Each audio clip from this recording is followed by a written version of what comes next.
주옵소서. 연약한 정을 십자가 뒤에 온전히 가리우시고 살아계신 우리 주님만 드러나시는 영광의 시간, 아름다운 시간 되게 하여 주시옵소서. 주님 손에 온전히 위탁하여 드리오며 우리 주님 예수님 이름으로 기도드렸습니다. 아멘. 인생의 방황은 예수님을 만나면 끝나고 신앙의 방황은 좋은 교회를 만나면 끝납니다. 아마 여러분들이 전도 문구로 한 번쯤은 들어보셨을 겁니다. 또는 길거리에서 받아든 전도지에서 한 번쯤은 읽어보셨을 만한 문구일 겁니다. 인생의 방황이 예수님을 만나서 맞춰지고 신앙의 방황이 또 좋은 교회, 좋은 공동체를 만나서 끝나기를 원하는 그런 소원이 담겨져 있는 문구일 것입니다. 바로 그런 교회, 그런 공동체가 되기를 소원하며 함께 교회를 이루어 가고 있는 우리 모두를 봅니다. 우리 하늘의 교회를 통해서, 우리 공동체를 통해서 예수님을 만나고 그 예수님을 만남으로 인생의 방황이 끝나지는 축복이 있기를 원합니다. 또한 동시에 신앙의 갈등과 방황이 오늘 하나님의 교회를 통해서 경험되어진 은혜를 통해서 맞춰질 수 있는 축복이 있기를 원합니다. 그렇게 교회 공동체를 통해서 예수님을 체험하고 한 영혼 한 영혼들이 온전하게 세워지고 살아날 수 있기를 바라면서 오늘도 함께 또 걸어가기를 원합니다. 지난주에 하나님의 아들 예수의 복음, 예수님이 우리의 주와 그리스도가 되신다는 주 예수 그리스도의 복음이 나의 복음으로 만나진 한 사람 바울에 대해서 같이 나눴습니다. 복음이 나의 복음으로 만나지면 그 복음 안에서, 나의 복음 안에서 하나님이 무조건적 사랑의 하나님, 은혜의 하나님으로 하나님이 만나지게 되고, 그 복음 안에서 자신을 만나게 될 때 자신 인생의 목적, 자신이 존재해야 될 존재 이유를 복음 안에서 깨닫게 된다 했습니다. 그리고 그 복음 안에서 다른 사람을 복음의 빚진 자로 만나게 된다. 그래서 바울은 한 번도 방문해 본 적이 없고 한 번도 얼굴을 대면해 본 적이 없는 로마 교회와 그 성도들을 위해서 그렇게 기도했고, 그들이 어떤 사람이든지 관계없이 헬라인이든 유대인이든 지혜 있는 사람이든 지혜 없는 사람이든 관계없이 내가 그 모든 사람들에 대하여 복음의 빚진 자다라고 그렇게 바울은 고백하고 있습니다. 그렇게 바울의 가슴 속에 복음의 빚진 자로 품어지고 빚진 자로 바라보았던 그 교회, 로마 교회, 그리고 그 교회를 바울은 그렇게 가고 싶어하고 또 가고 싶어 했습니다. 여러 번 그곳을 가기 위해서 시도하고 또 시도했습니다. 그럼에도 불구하고 이런저런 이유로 인해서 그 길을 온전히 걸어갈 수 없는 안타까움이 짙게 배어있는 고백들이 오늘 함께 읽은 본문 속에 담겨 있는 것을 보게 됩니다. 바울은 왜 그토록 로마 교회를 방문하고 싶었고 그곳을 가고 싶었던 것이었을까요? 그는 이렇게 말하고 있습니다. 나는 할 수 있는 대로 너희에게, 로마에 있는 너희에게도 복음 전하기를 원한다. 나는 할 수 있는 대로 너희들에게 가서 복음을 다시 너희에게 전하기 위해서 내가 너희를 방문하기를 원한다 라고 말하고 있습니다. 바울이 그들에게 가서 복음을 전함으로 말미암아 그 교회 속에서, 로마 교회 속에서 나타나기 원했던 복음의 모습, 복음의 영광, 영광된 교회 공동체의 모습, 그 모습은 어떤 모습이었을까요? 오늘 본문 속에 바울이 그토록 로마를 방문하고 싶어 했던 방문의 목적, 그래서 한마디로 이야기하면 복음을 전하기 원하는 것인데, 그것을 조금 더 넓게 풀어서 살펴보면 복음을 품은 생명 공동체, 복음을 품은 공동체가 바로 그 교회, 로마 교회가 되기를 소원하고 그 일에 자신의 통로로 쓰임받기 위해서 오늘 그곳을 그렇게 가고 싶다라고 소원하고 또 소원하는 모습을 보게 됩니다. 오늘 본문 속에 나타나는 바울의 고백, 그렇게 로마에 가서 복음을 전하기 원하며 그 복음을로 말미암아 그 교회에서 나타나기 원했던, 그 공동체 속에서 보기 원했던 영광스러운 복음을 품은 그 공동체의 모습은 어떤 모습이었는지 본문 속에서 함께 들여다보기를 원합니다. 그리고 그 속에서 오늘 우리 공동체가, 또 교회 공동체 전체뿐만 아니라 새롭게 시작하는 속으로 공동체인 샘도 공동체가 바로 그런 바울이 가슴속에 꿈꾸고 소원했던 바로 그런 복음을 품은 공동체로 세워져 가고 그런 모습으로 꽃피어져 가기를 함께 소원하고 그 통로로 쓰임받는 우리 모두가 되어지기를 원합니다. 복음의 생명력이 살아있는 교회 공동체, 복음을 품은 공동체는 어떤 공동체인가요? 첫 번째로 그 공동체는 복음 안에서 견고하게 하는 은사 공동체입니다. 복음을 품은 공동체는 복음 안에서 한 사람 한 사람 한 영혼을 견고하게 하는 그 복음적 공동체 전체를 견고케 하는 은사 공동체, 그것이 곧 복음을 품은 공동체입니다. 본문 11절 말씀 볼까요? 11절 다 같이 읽습니다. 내가 너희 보기를 간절히 원하는 것은 어떤 신령한 은사를 너희에게 나누어 주어 너희를 하려 함이니. 내가 너희 보기를 간절히 원하는 것은 어떤 신령한 은사를 너희에게 내가 나누어 주어서 너희를 견고하게 하려는 것, 그것이 나의 마음이다. 너희에게 간절히 보기 원하고 방문하고 싶게 원하는 목적이다 라고 말하고 있습니다. 우리는 쉽게 오해하는 경우가 종종 있습니다.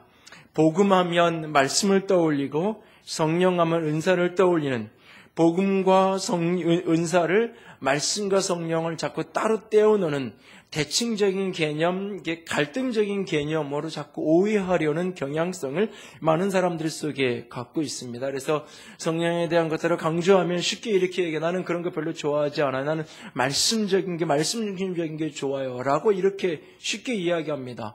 또 어떤 사람은 또 너무 말씀만 하고 저렇게 형식적이고 저렇게 경직되어 있고 저렇다고 그러면서 오히려 비난을 합니다.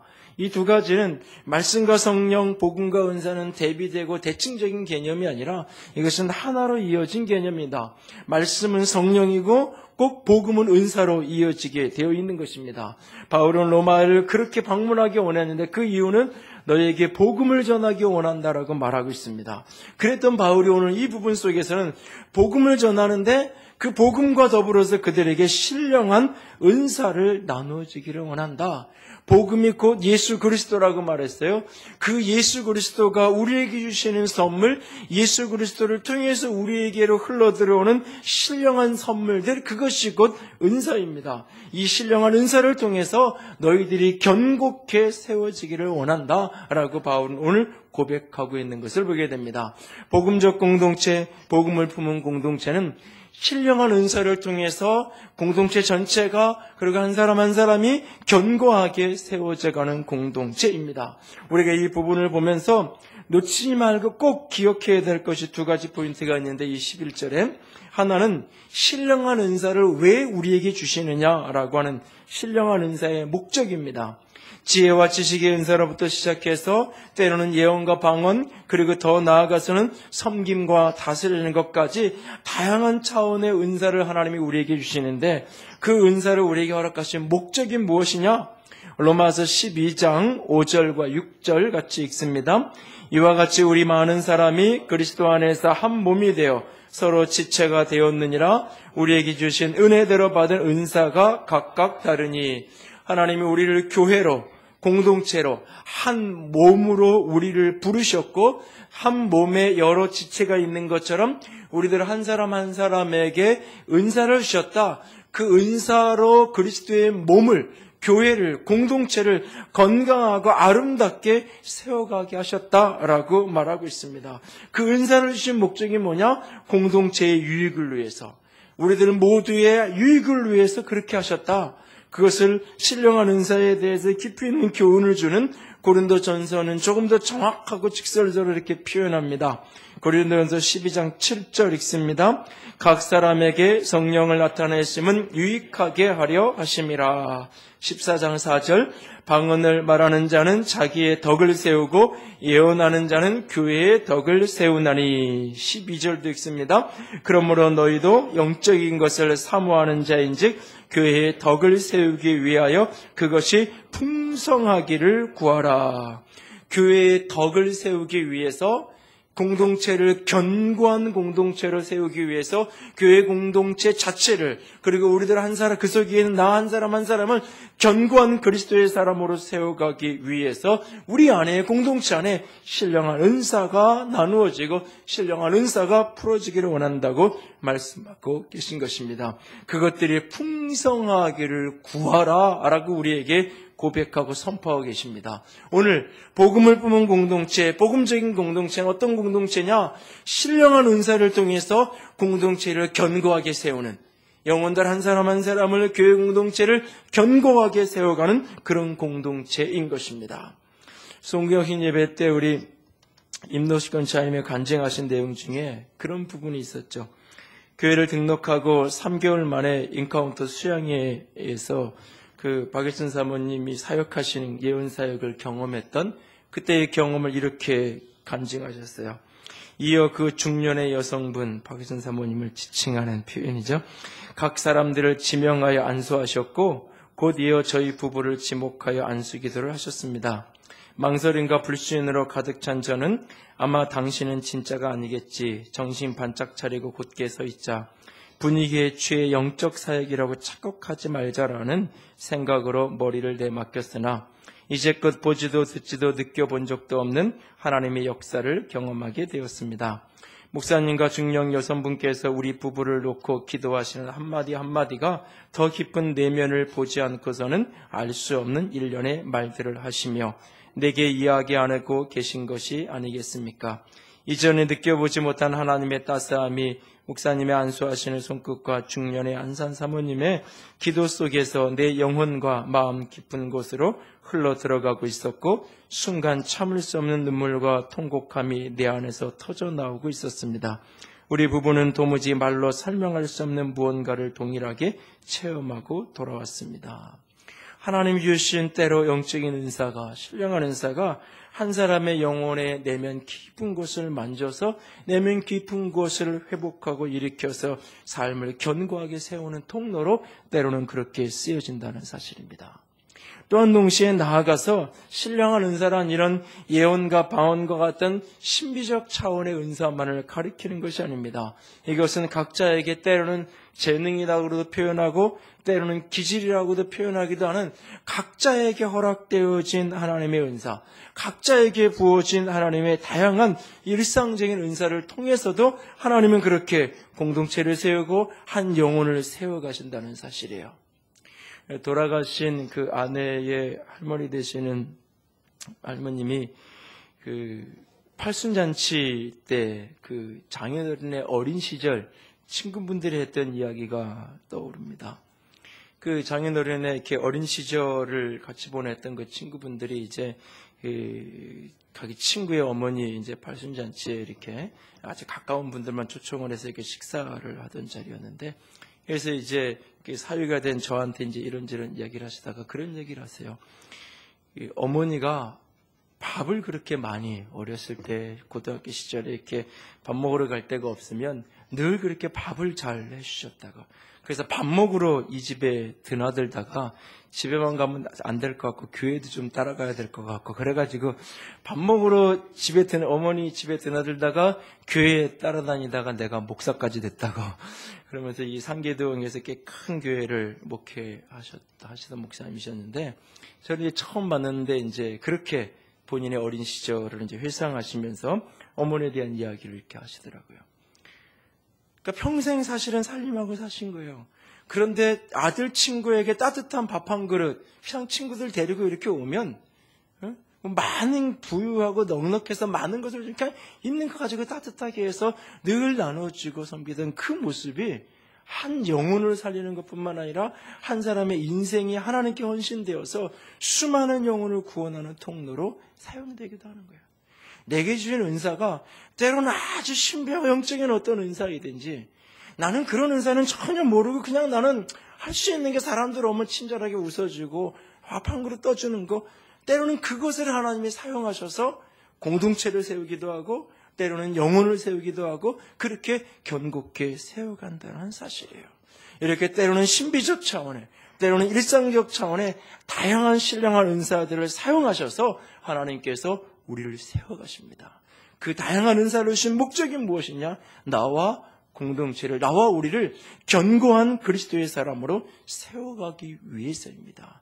그러므로 복음적 공동체란 내게 주신 은사가 어떠한 것이든지 그 은사가 활성화되어서 그 은사를 통하여서 공동체를, 나 자신을 견고케 세워가는 공동체, 그 공동체가 바로 복음적 공동체인 것입니다. 그런데 여기서 한 가지 더 짚고 넘어가야 될 것이 있는데, 그것은 로마 교회가 지금 흔들리고 요동하고 있는 상태여서 내가 너희를 견고하게 하기 원한다, 이런 이야기를 하고 있는 것이 아니라는 사실이에요. 로마서 맨 마지막 끝장에 가면 로마서 16장 19절 이렇게 말해요. 바울이 너희의 순종함이 모든 사람에게 들린지라 그러면 내가 너희로 말미암아 기뻐한다. 그러니까 로마 교회에 대한 소식이 멀리서 이렇게 들려오는데 안 좋은 소식이 들려오는 게 아니에요.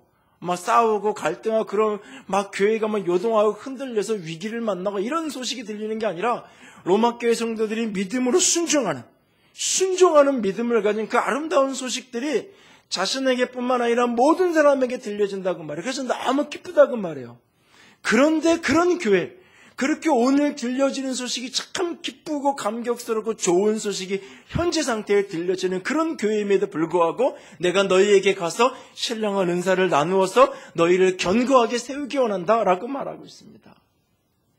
여러분, 오늘 견고한 공동체라고 해서 내일도 견고할 것이다? 아닐 수 있다는 사실이에요. 오늘 날 건강한 사람이기 때문에 내일도 건강할 거다? 그걸 보장할 수 없는 것처럼 교회 공동체도 한 사람의 개인의 영성도 마찬가지예요. 오늘 교회가 건강하고 오늘 교회가 칭찬듣고 오늘 교회가 견고하게 세워진 공동체를 할지라도 내일 요동하고 흔들리는 공동체가 되어질 수 있어요. 한 사람의 영혼도 마찬가지예요. 오늘 참 신앙에 열정을 가지고 반듯하게 서서 아름답게 요동하지 않은 신앙인으로 서 있는 것처럼 보이지만 내일 흔들리고 요동하고 시험 속에 허우적거리고 방황할 수 있다는 사실이에요. 그러므로 우리 모두에게 내가 비록 오늘 나는 견고하게 서 있고 우리 공동체는 지금 건강 공동체야 라고 하는 바로 그런 이들에게조차도 오늘 신령한 은사의 도움이 필요하다는 사실이에요. 그리고 그 은사를 통해 우리 모두에게 견고케 되어지는 그 축복이 영광이 필요하다는 사실이에요. 여의도 모은교회, 충현교회, 제자교회, 삼일교회, 강북제일교회, 분당중앙교회, 사랑교회, 경양교회, 어느 동네에 이사를 가서 서초동에 강남에 좋은 교회, 분당에 좋은 교회, 강북에 제일 좋은 교회 어디 있나요? 인터넷을 치면 제일 먼저 수많은 댓글과 함께 달리던 대표적인 교회들이에요. 좋은 교회, 소문난 교회, 칭찬 듣는 교회들이에요. 그러나 최근 들어서 여러 가지 문제로 요동하고 흔들리는 모습들이 이야기가 들려져요. 지금 그렇게 흔들리고 때로 요동하고 부족한 모습이 있으니까 그 교회는 쓸모없는 교회긴 다 버려져야 될, 아니요, 그렇지 않아요. 때로는 그렇게 요동할 때가 있어요. 그런데 그 터널을 지나가고 나면 또 견고하게 세워지는 거예요. 한 사람의 개인을 봐도 그래요. 1년을 놓고 봐도 어떤 계절에는 1, 2월 달에 3, 4월 달에는 너무 교회 가는 게 좋고 모이는 게 좋고 이 모습 속에서 찬양하고 기도할 때마다 감격이 있고 감동이 그럴 때가 있어요. 근데 어떤 때는 그냥 교인들 만나는 것도 싫고 교회 가는 것도 싫고 그냥 어디 숨어서 그냥 예배는 안 드릴 수 없으니까 그냥 어디 가서 앉았다 오고 싶고 때로 그럴 때가 있는 거예요. 1년을 놓고 봐도 늘 나락을 뜻하지 신앙생활하지 않아요. 늘 또 저 나락으로 떨어져 있지도 않아요. 올라갈 때가 내려갈 때가 있어요. 어떤 공동체도 어떤 개인도 마찬가지예요. 누구나 다 요동할 때가 있고 누구나 다 흔들릴 때가 있는 거예요.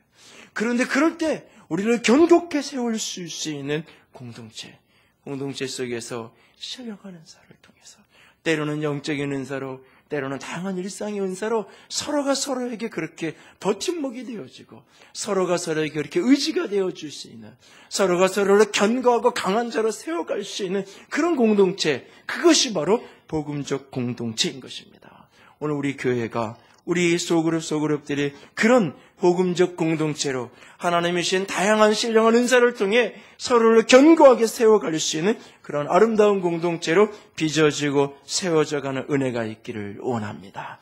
복음적 공동체는 우리를 서로를 견고하게 세우는 은사 공동체입니다. 두 번째로 복음적 공동체는 복음 안에서 안위하게 하는 믿음의 공동체입니다.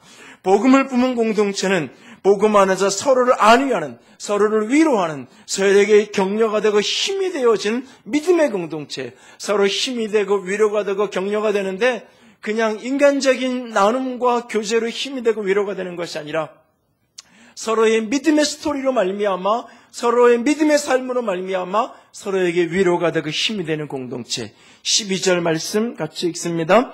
이는 곧 내가 너희 가운데에서 너희와 나의 믿음으로 말미암아 피차 아니함을 얻으려 함이라. 너희 가운데에서 너희와 나의 믿음으로 말미암아 피차 아니함을 얻게 원한다라고 말하고 있어요. 이명증서라고 하는 표현이 있습니다. 교회 생활을 한 30년 전에 했던 분들은 들어본 표현일 겁니다. 교회를 옮겨가야 될 때, 내가 직장이 대전으로, 발전의 대전으로 이렇게 옮겨가야 될 때 이사 가기 전에 교회에 와서 목사님 저 교회 임명증서 하나 떠주세요. 교회에 와서 그러면 몇 년 몇 월 며칠 아무개가 우리 교회에서 세례받았고 몇 년 몇 월 며칠 집사 직분 받아서 교회에서 이러이러한 직분으로 교회를 섬겼습니다 라는 내용의 증언서를 떼어줘요. 그러면 내가 지방에 가서 어떤 교회를 가면 그 등록할 때 그 교회 등록카드만 내는 게 아니라 제가 옛날에 광명에 있는 하늘의교회에서 이렇게 이런 목사님한테 이렇게 세례받았고 이렇게 교회 생활을 하던 사람입니다라고 그 내용을 이렇게 붙여가지고 같이 내게 돼 있어요. 그러면 교회에서는 이게 광명에서 신앙생활하던 어머님에게 집사님 이렇게 임명증서 띄어가지고 이렇게 우리 교회에 오늘 등록하셨습니다. 우리 함께 공동체 안에서 서로를 잘 사랑하고 섬겨가면서 함께 생활합시다. 그리고 환영하고 칭찬하고 그러던 시절이 있었어요. 가마대한 옛날 그런 게 있는지도 뭐 있었는지도 모르는 분들이 대부분이고 오래전에 신앙생활을 어렸을 때 해보신 분들은 혹시 그런 기억이 아련히 있는 분들이 계실 거예요. 오늘 그것이 사라진 모습 속에 우리는 소중한 거 하나를 잃어버리고 있어요. 공동체, 교회의 공동체성을 사실 그 흐려지면서 그런 것들이 다 사라지는 거예요. 교회 공동체를 믿음의 식구라고 표현하던 시절이 있었어요. 믿음의 한 식구라고. 우리는 믿음의 식구야. 식구라는 말이 뭐예요? 한 집에서 한 솥에 같은 밥 먹으며 살아가는 한 입으로 먹는 사람들을 식구라고 표현했어요. 교회 공동체를 그런 식구라고 표현하면서 함께하던 시절이 있었어요. 그런데 이제 세상이, 사회가 철저하게 소비자 중심의 그런 사회가 되면서 교회에도 철저하게 소비자 중심의 교회가 되어 있어요. 다시 말해 철저하게 자기 이익을 중심으로 모든 것을 판단하는 그런 사회 분위기 속에서 교회도 역시 그런 모습으로 변해져 가고 있는 거예요. 내가 누군가에게 위로가 되고 내가 누군가에게 격려가 되고 힘이 되어지는 그런 모습보다는 내가 위로받을 수 있고 내가 도움을 받을 수 있는 그것이 철저하게 우선순위가 되어져 버린 거예요. 누군가가 교회를 나오다가 교회를 안 나오겠다고 이야기할 때에 이렇게 말하면 저는 하늘의교회에서 어떤 도움도 받을 수 없고 하늘의교회에서 별로 위로도 못 받고 그래서 저는 내가 도움을 받을 수 있고 위로받을 수 있는 그런 다른 교회를 저는 가려고 합니다 라고 말하면 그 사람에게 그래도 당신이 우리 공동체 속에 같이 있어야 됩니다 라고 아무도 말을 못해요. 이제는 더 이상 그래요? 그러면 당신이 도움을 받을 수 있는 그 교회로 가는 게 맞죠. 그렇게 하세요.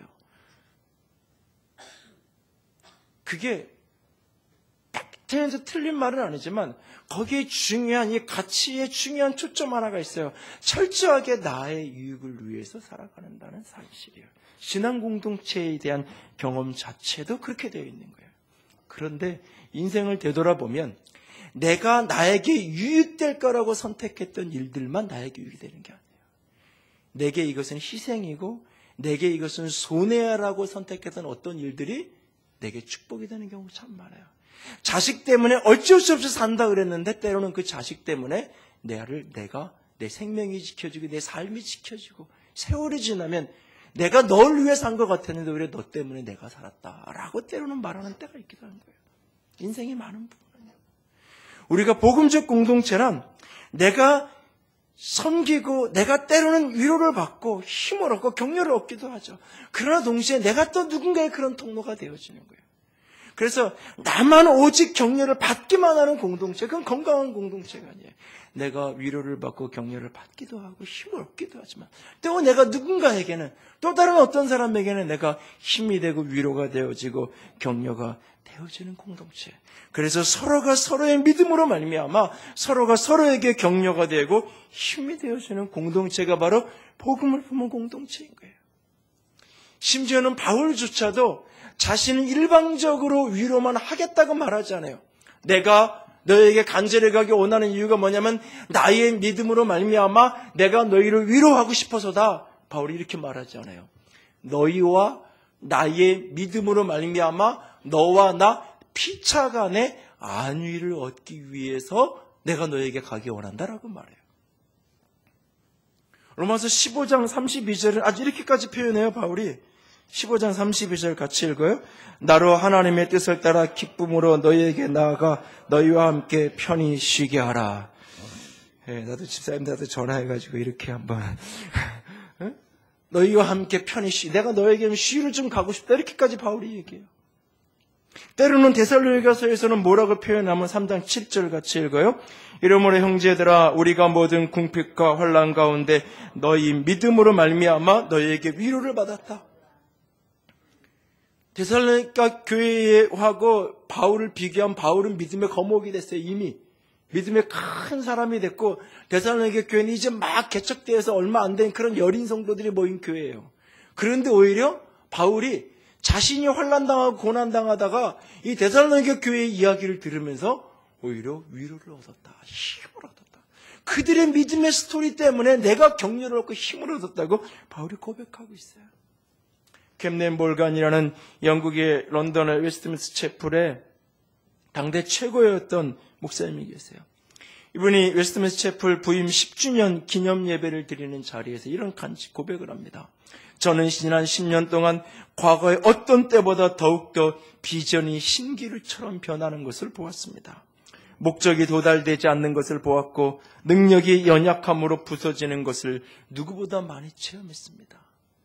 사람들은 다 참 큰 사역을 했고 굉장한 교회를 이루었다고 사람들이 다 박수치면서 그것을 기념하기 위해서 모이는 그 자리에서 나는 지난 10년 동안 비전이 신기루처럼 그렇게 사라져버리는 것을 경험했고 목적이 도달되지 않고 능력이 너무 연약해서 부서지고 깨져는 것을 누구보다 많이 체험했다고 고백하고 있어요. 멀찍이서 보면 성공한 것 같고 멀찍이서 보면 당당한 것 같고 멀찍이서 보면 자신감 있는 것 같지만 가까이서 들여다보면 누구에게나 다 위로가 필요하고 누구에게나 다 격려가 필요하다는 사실이에요. 이것은 목회자에 대한 이야기뿐만 아니라 모든 사람에게 다 마찬가지인 거예요. 목회자에게도 평신도 리더십을 가진 분들에게도 생터장들에게도 이제 막 교회에 처음 나와서 막 신앙생활을 시작하는 영혼들에게도 누구에게나 다 위로가 필요하다는 사실이에요. 복음을 품은 공동체는 나만 위로해주고 나만 챙겨달라고 말하지 않아요.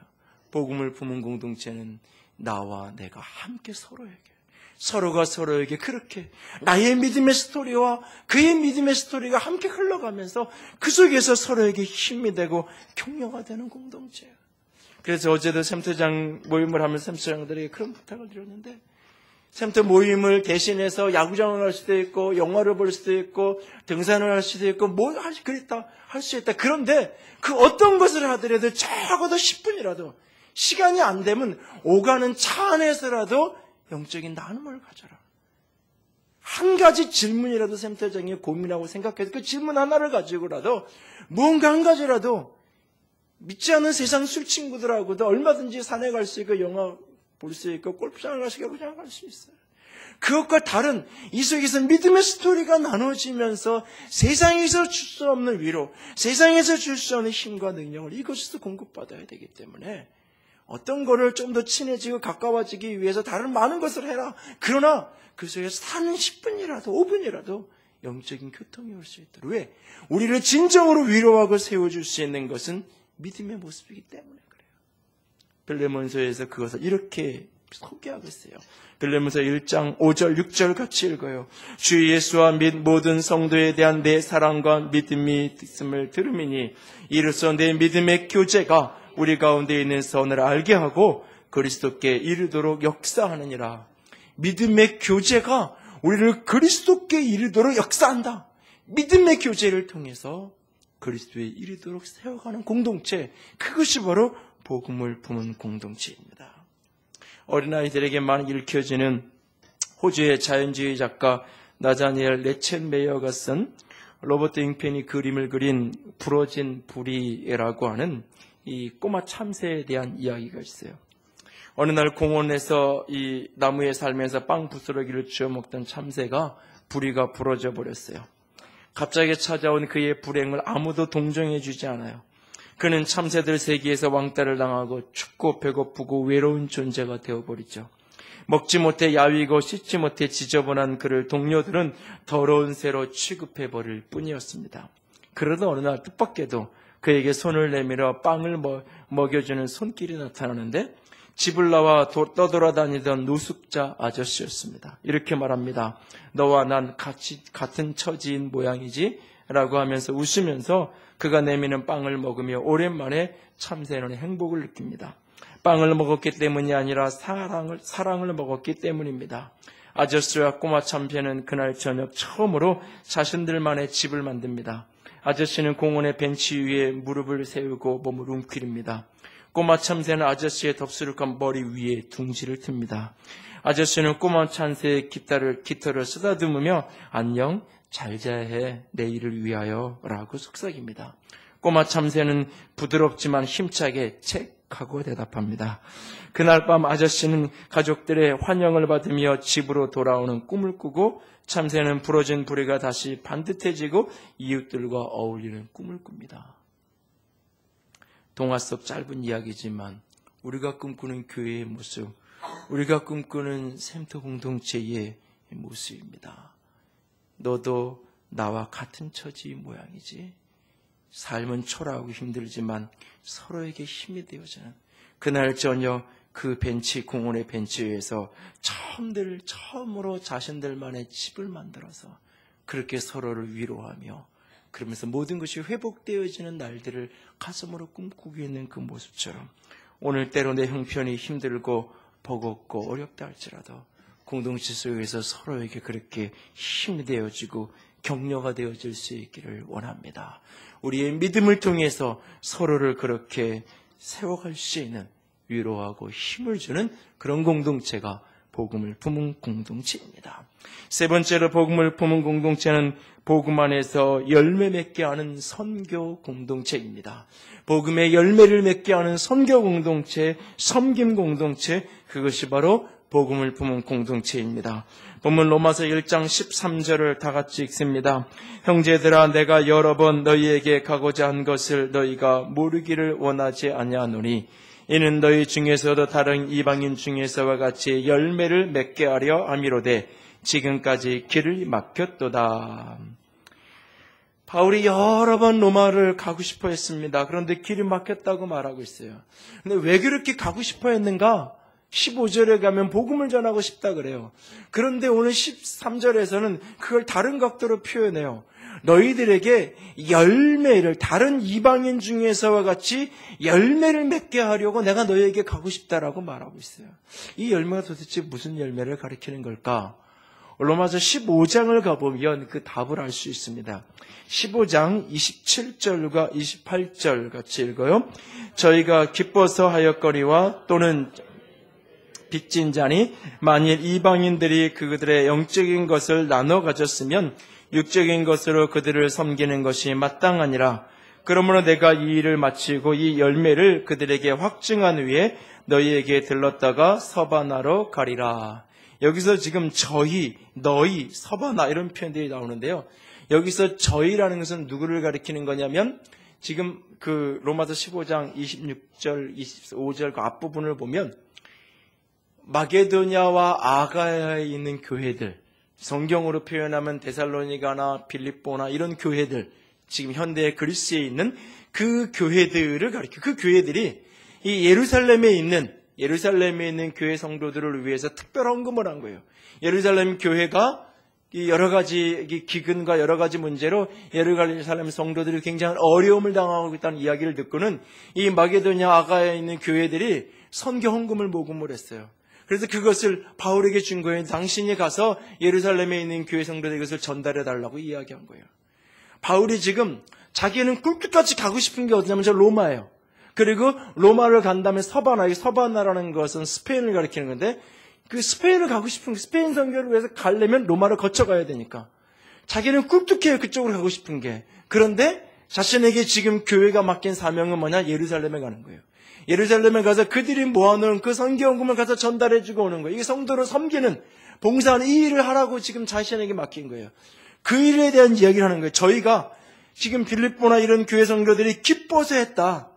그런데 저들은 그들에게 이 예루살렘에 있는 교회 성도들에게 사실은 빚진 자다. 왜냐하면 복음이 예루살렘 교회로부터 흘러서 왔기 때문에 영적인 것을 예루살렘 교회로부터 공급받았기 때문에 육적인 것으로 그들에게 갚는 것은 당연하고 마땅한 것이다.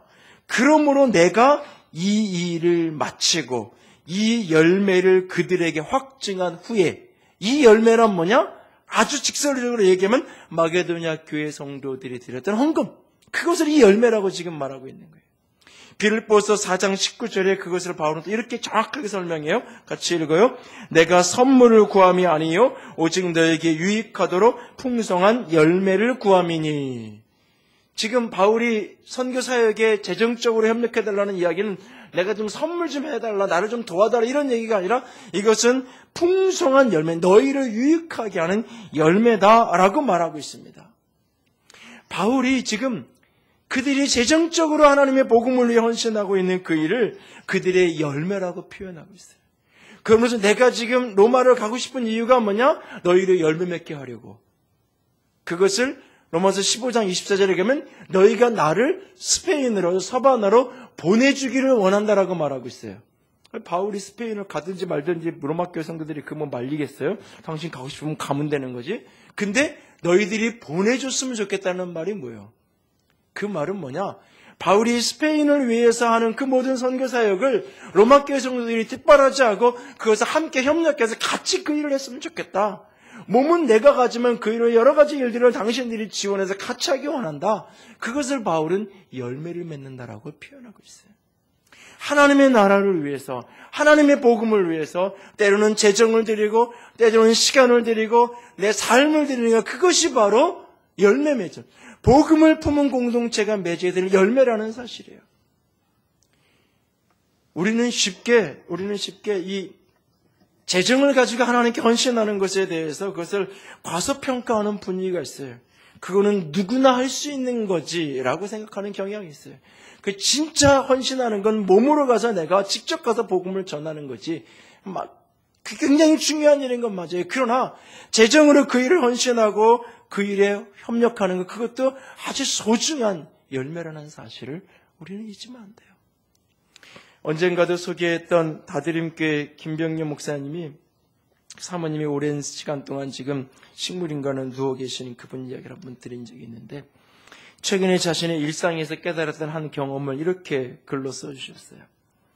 대학 때부터 누님이라고 불렀던 1년 선배가 있다. 대학을 졸업하고 만나지 못하다가 책을 통하여 소식을 알게 되어 만나게 되었다. 누님의 아름다움은 여전하지만 누님의 인생도 인생 속에서 숨겨진 포악함에 핥힘을 당해서 억울함을 당하는 중이었다. 질병으로부터의 삶을 빼앗긴 상실감보다 권력과 힘으로부터 삶을 빼앗긴 상실감이 훨씬 사람을 병들게 한다.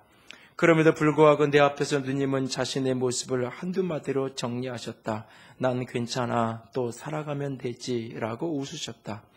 언제나 내게 누님이셨던 그분이 내가 그동안 너를 찾아보지 못해서 미안해. 나도 살기 힘들었어. 라고 말하고 돌아서는데 왜 그리 내 눈에서 눈물이 나는지.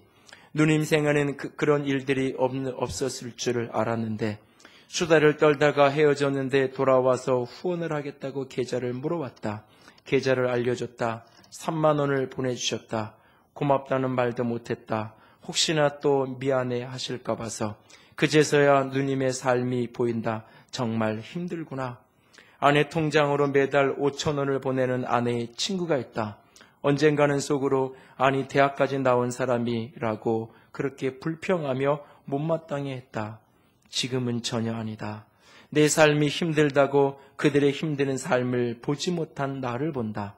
힘든 삶 속에서 우정의 끈을 놓지 않는 그들을 다시금 생각하게 하는 아침이다. 그깟 돈 몇 푼이라고 말하지 말라. 피눈물 묻은 돈으로 우정을 나누는 중이다. 어떤 사람들은 그깟 돈 몇 푼이라고 이야기하는 그것, 어떤 사람은 나도 재정이 있으면 그렇게 얼마든지 할 수 있지라고 이야기하는 그것, 나도 남편들이 당당하게 교회 나오고 신앙생활 같이 하면 당당하게 그렇게 드릴 수 있지라고 생각하는 그것, 아니요, 그것이 바로 복음의 열매입니다. 내 삶이 힘들고 때로는 버겁지만 하나님의 나라를 위해서, 하나님의 복음을 위해서 내 피눈물 나는 재정을 때로 내어드리고 헌신하는 것, 그것이 복음적 공동체에서 맺어야 된 삶의 열매라고 오늘 바울은 우리에게 소개하고 있습니다. 내가 그것이 안 될 때 때로는 내가 몸으로 가서 헌신하고, 내가 몸으로 시간을 내서 복음을 전해서 한 영혼을 살리고, 때로는 누군가는 자신의 재정을 들여서 그것을 뒷바라지고 후원하고 같이 협력하고, 그 열매가 다 같은 차원의 열매라는 얘기예요. 그 열매가 똑같은 사람이에요. 바울이 가서 수많은 사람을 전도했던 그 열매는 바울을 위해서 협력했던 빌립보 교회나 로마 교회나 그 수많은 성도들의 자신의 일상의 삶을 살면서 그 속에서 피눈물 나는 재정으로 헌신했던 그들이 맺었던 열매, 동일한 하나님 나라의 복음의 열매라고 바울은 이야기하고 있는 거예요. 그래서 내가 맺은 열매는 나만의 자랑이 아니라 당신들의 열매라고 바울은 지금 말하고 있는 겁니다. 오늘 하나님의 교회 안에, 복음적 공동체 안에 그런 열매가 가득할 수 있기를 원합니다.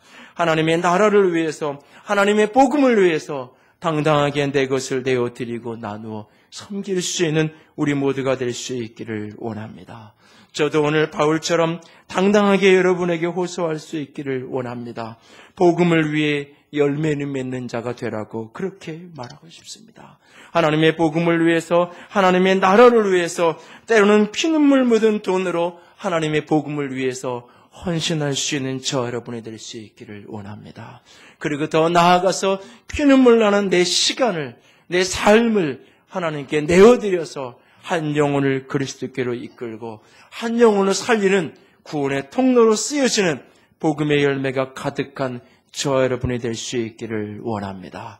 복음을 품은 공동체는 복음 안에서 견고케 하는 은사 공동체입니다. 복음을 품은 공동체는 복음 안에서 안위를 얻게 하는 믿음의 공동체입니다.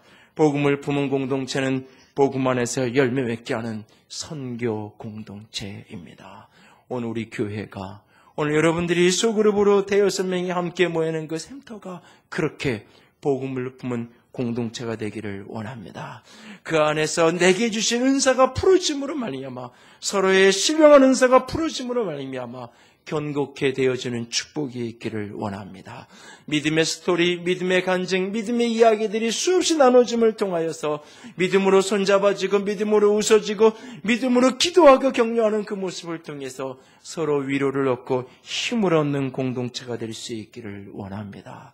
복음의 열매가 가득가득, 그래서 잃어버린 영혼들이 주 앞에 아름답게 돌아오는 아름다운 열매가 가득한 선교 공동체, 복음을 품은 공동체가 되어질 수 있기를 주님의 이름으로 부탁을 드립니다. 기도합시다.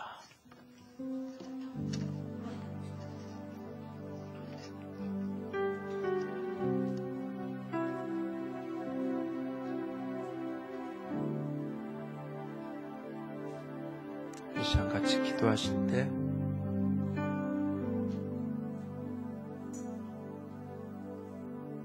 하나님, 나도 요동할 수 있고 나도 흔들릴 수 있고 우리 교회도 흔들릴 수 있습니다. 그러나 그렇게 흔들릴 때 서로를 견고하게 붙들어 줄 수 있는 신령한 은사를